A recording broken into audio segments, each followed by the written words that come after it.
Boa noite, meus queridos meus queridos irmãos e irmãs em Cristo.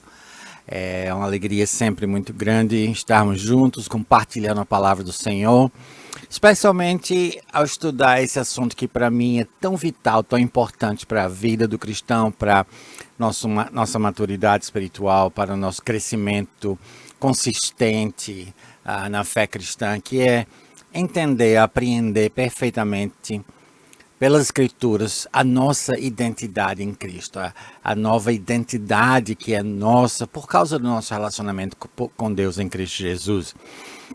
E por várias semanas já nós temos conversado sobre esses princípios bíblicos e na semana passada nós iniciamos o que seria uma segunda fase, por assim dizer, nos nossos estudos, em que nós estamos estudando o que eu chamo de um inventário de bênçãos espirituais, um inventário de bênçãos espirituais que nós temos em Cristo Jesus, ou seja, todas as bênçãos que são nossas por causa desse relacionamento que nós temos com Deus em Cristo Jesus.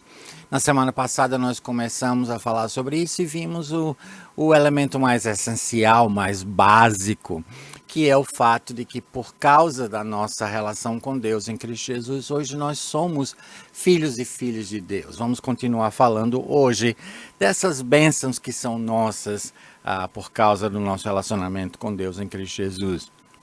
E a segunda bênção é que em Cristo, ou por causa do que o Senhor Jesus Cristo realizou por nós na cruz do Calvário, eu e você podemos afirmar categoricamente que nós fomos redimidos e perdoados. Fomos redimidos e perdoados. Em Efésios capítulo 1, versículo 7, nós encontramos essas duas bênçãos do nosso inventário de bênçãos espirituais, em um versículo simples e curto, mas que nos apresenta essas duas grandes bênçãos de estarmos em Cristo.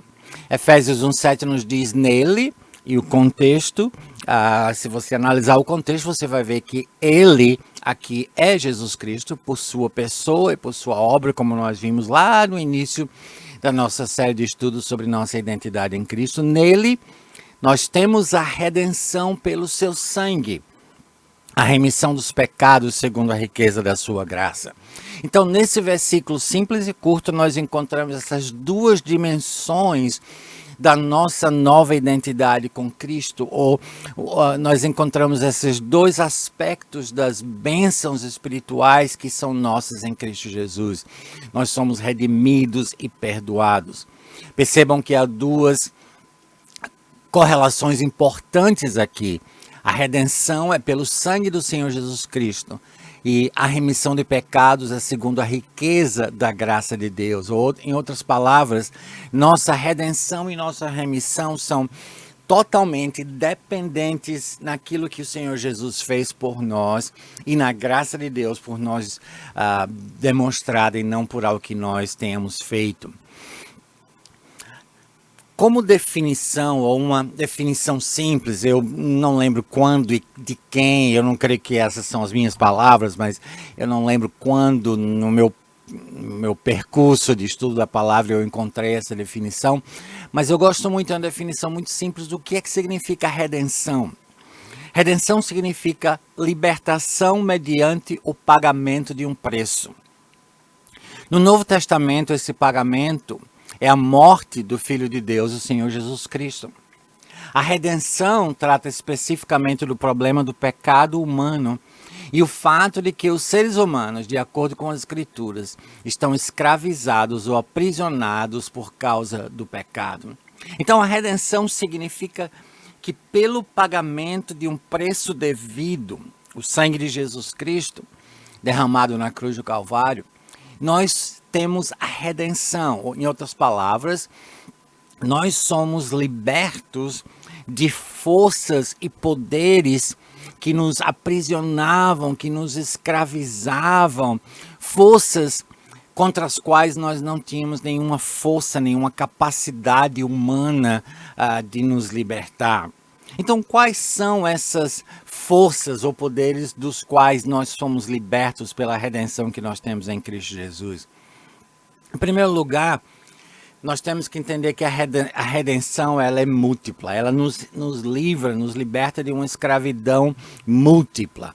Por exemplo, nós fomos libertos da condenação do pecado.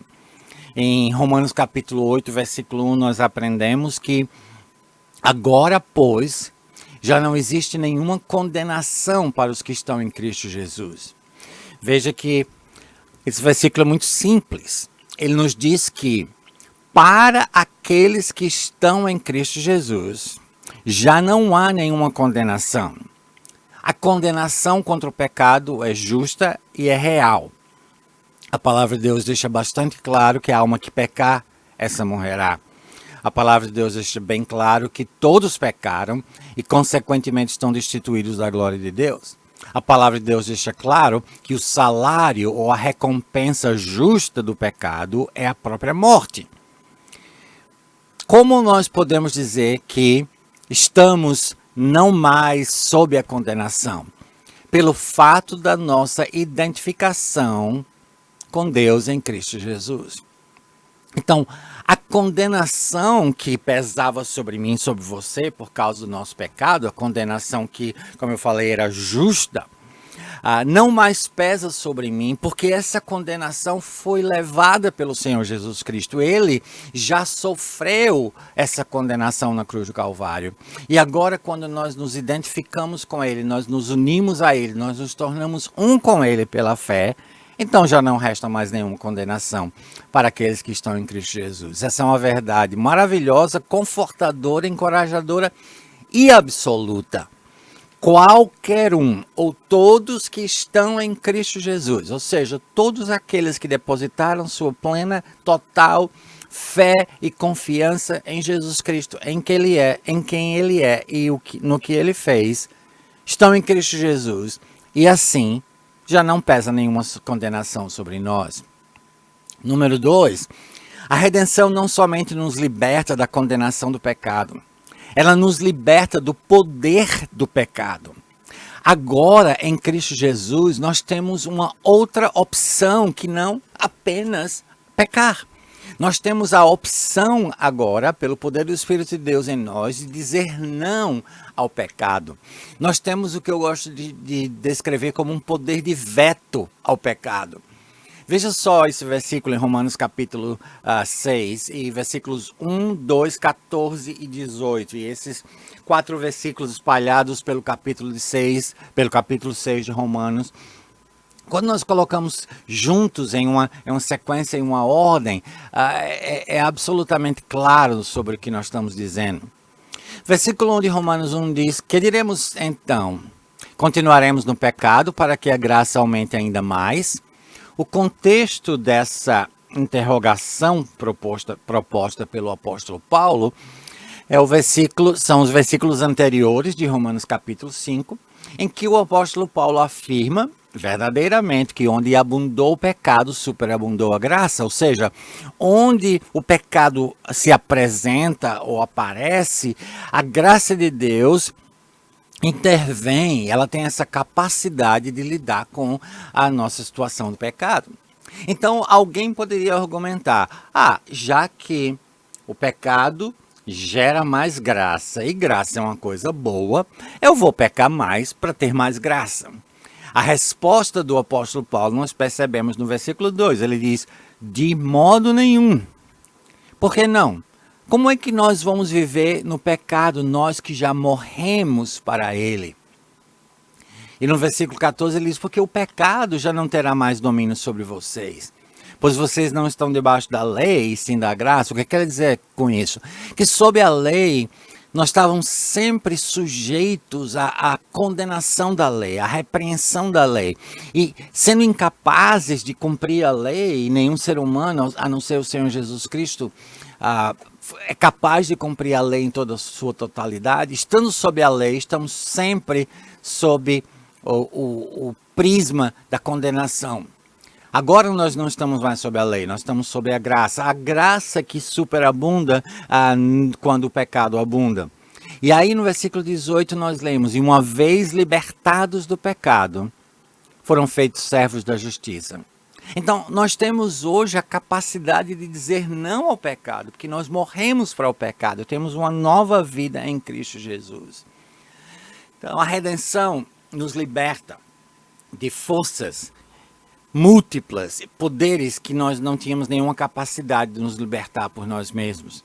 Nós fomos libertos da condenação do pecado, fomos libertos do poder do pecado e também fomos libertos da escravidão a Satanás. E essa é uma ideia que não é politicamente correta nos dias de hoje. A ideia de que a referência está errada aqui, eu cometi um erro na referência. Essa referência é Efésios capítulo... Deixa eu encontrar a referência aqui. Ele nos diz, ele nos libertou do poder das trevas e nos transportou para o reino do seu Filho amado. A ideia aqui, o poder das trevas é o poder de Satanás. E esse poder nos controlava, como eu estava dizendo anteriormente. A ideia de que existe um ser mau, um ser totalmente corrompido, deturpado, um diabo real, uma pessoa real que é completamente mal, é um conceito nada politicamente correto. E a referência é Colossenses capítulo 1, versículo 13. Colossenses capítulo 1, versículo 13. Romanos 6, 1, 2, 14 e 18 é a referência que nós lemos anteriormente. Mas se nós queremos que a Bíblia é verdadeiramente a palavra de Deus, nós temos que acreditar na existência desse ser espiritual do mal, que foi criado perfeito, rebelou-se contra Deus e hoje é o inimigo número 1 da humanidade. E antes de nós termos essa libertação em Cristo Jesus, nós estávamos sob o poder de Satanás. Uma das coisas mais absurdas e contraditórias, especialmente em certos movimentos da igreja, chamados movimentos pentecostais, ou movimentos de renovação, ou movimentos carismáticos, é a ideia de que um verdadeiro cristão pode sofrer uma forma ou outra de possessão demoníaca. E nós vemos muitos líderes nessas igrejas, supostamente, libertando um cristão da possessão de Satanás. E essa é uma impossibilidade, porque se Satanás tem a capacidade de tomar posse da vida, do corpo, da consciência de um cristão, significa que ele é mais poderoso do que Deus. E isso não é verdade. E a promessa aqui é que nós fomos libertos do poder das trevas e transportados para o reino do Filho do seu amor. Nós fomos libertos de Satanás, apesar de ele continuar a ter uma influência no mundo em que nós vivemos, apesar de ele ainda ter interesse em nos prejudicar, em nos afastar do Senhor, de roubar a nossa alegria cristã, tudo isso, ele não tem mais a capacidade de nos dominar, porque ele já foi vencido pelo Senhor Jesus Cristo, pela sua morte, sepultura e ressurreição, e nós fomos libertos do poder de Satanás. Então, como eu disse, a redenção, ela nos liberta de uma escravidão múltipla. Nós fomos libertos da condenação do pecado, fomos libertos do poder do pecado, fomos libertos da escravidão a Satanás, mas também, isso aqui é muito importante e infelizmente negligenciado por muitos cristãos.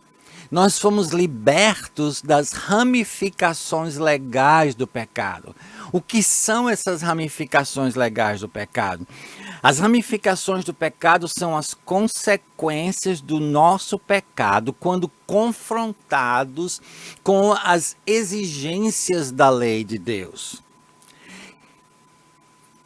É preciso entender que uma parte essencial, que um elemento essencial, que uma qualidade essencial, que uma característica essencial, que uma bênção essencial da nossa nova vida em Cristo é que nós fomos libertos da lei.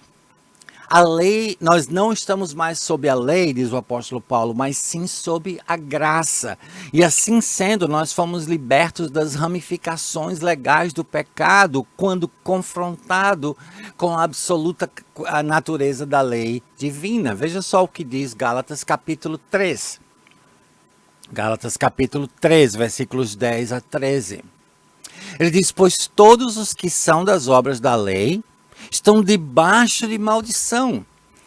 Está sob a lei significa estar sob maldição. Isso é uma verdade absoluta. Por quê? Porque é maldito todo aquele que não permanece em todas as coisas escritas no livro da lei para praticá-las. E a pergunta simples que eu faço é, quem pode afirmar, reivindicar, que é perfeito na sua observância à lei divina? Quem, a não ser o Senhor Jesus Cristo, pode afirmar que obedeceu integralmente, 100%, continuamente, tudo aquilo que está escrito no livro da lei? A resposta é, ninguém pode dizer isso. Mas veja o versículo 13.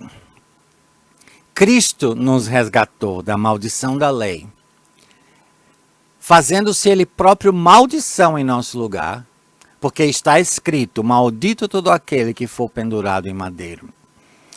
O argumento aqui é simples. Está sob a lei, nos põe sob maldição. Por quê? Porque maldito todo aquele que não permanece em tudo aquilo que a lei comanda e exige para obedecer, para praticar. Cristo nos libertou da maldição da lei ao tomar sobre si uma outra maldição, a maldição que pesa sobre aquele que for pendurado em um madeiro ou que for crucificado.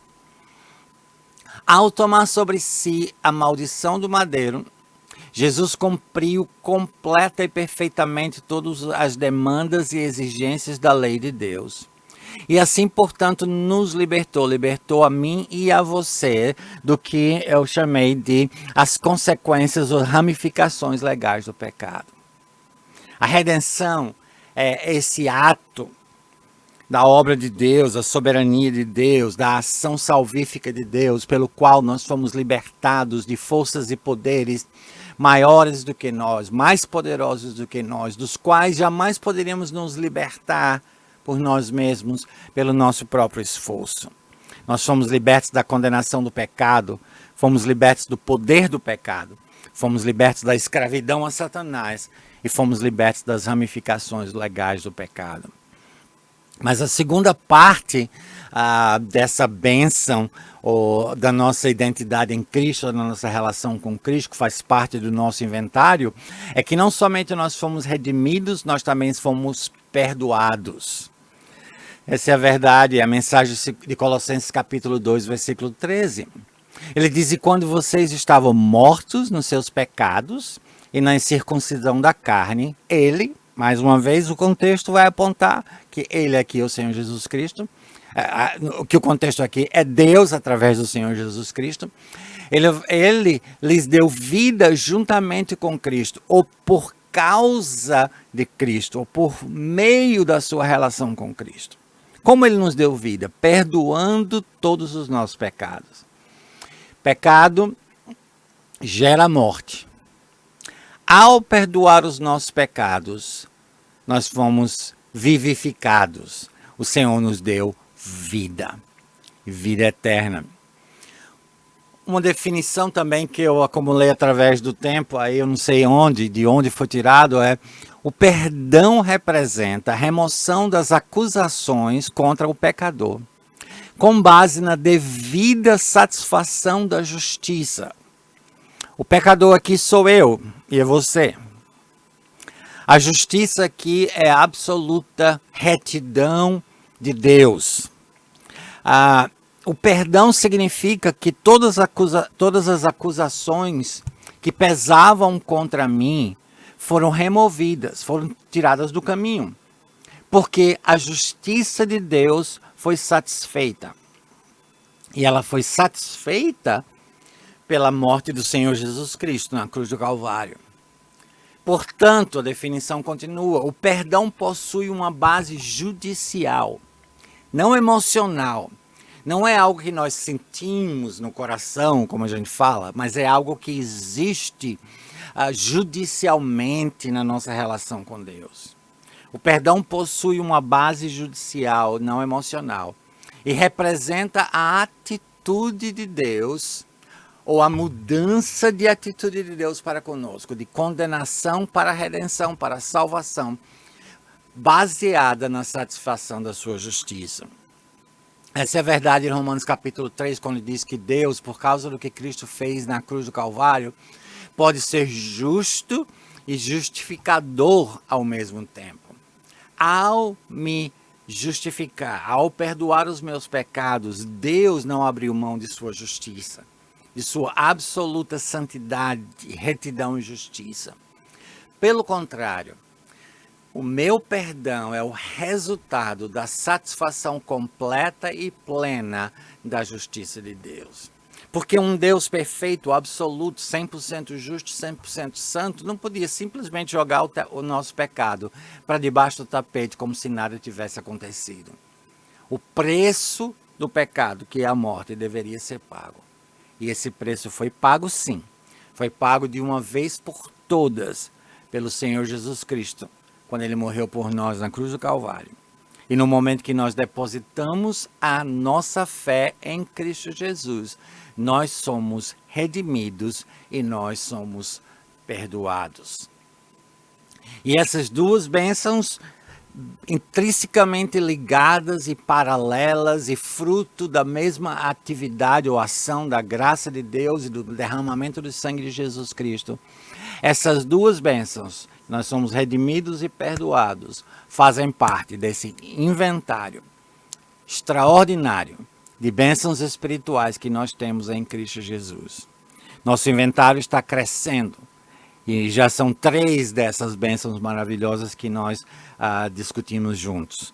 Nós somos filhos de Deus, nós somos redimidos e nós somos perdoados. Que você possa tomar posse dessa realidade, crer com todo o seu coração, de que de fato, no momento que você depositou a sua fé em Jesus Cristo, em quem Ele é e o que Ele fez por você na cruz do Calvário, você foi redimido e perdoado, e isso para toda a eternidade. Se você não sabe ou não tem certeza de que essa é a realidade da sua vida e da sua relação com Deus, eu gostaria de encorajá-la hoje a entregar a sua vida completamente ao Senhor Jesus Cristo, recebendo então o direito de ser filho de Deus, como nós vimos na semana passada, ou filha de Deus. E a realidade, a promessa de todos os seus pecados serem perdoados e você ser redimido de todas aquelas forças espirituais que lhe mantinham escravizados e alienados de Deus. Que o Senhor nos abençoe ricamente hoje e sempre, e que Ele continue a abrir nossa mente e nosso entendimento, para compreendermos mais e mais, de uma forma cada vez mais profunda, a realidade da nossa identidade em Cristo e a extensão de todas as bênçãos espirituais que são nossas nele. Tenha uma boa noite, uma noite de descanso, uma noite de paz. A minha oração é que o Senhor continue a cuidar e a guardar cada um de vocês. E mais uma vez eu peço, se você tem alguma dúvida ou algum comentário que gostaria que nós tratássemos, por favor, faça os seus comentários no chat do Facebook ou do YouTube, e na próxima semana nós vamos com certeza discutir, se for algo que você precisa que seja discutido em público. Se não, eu estaria à disposição para a gente se comunicar por outros meios. Que o Senhor abençoe a vida de cada um de vocês ricamente.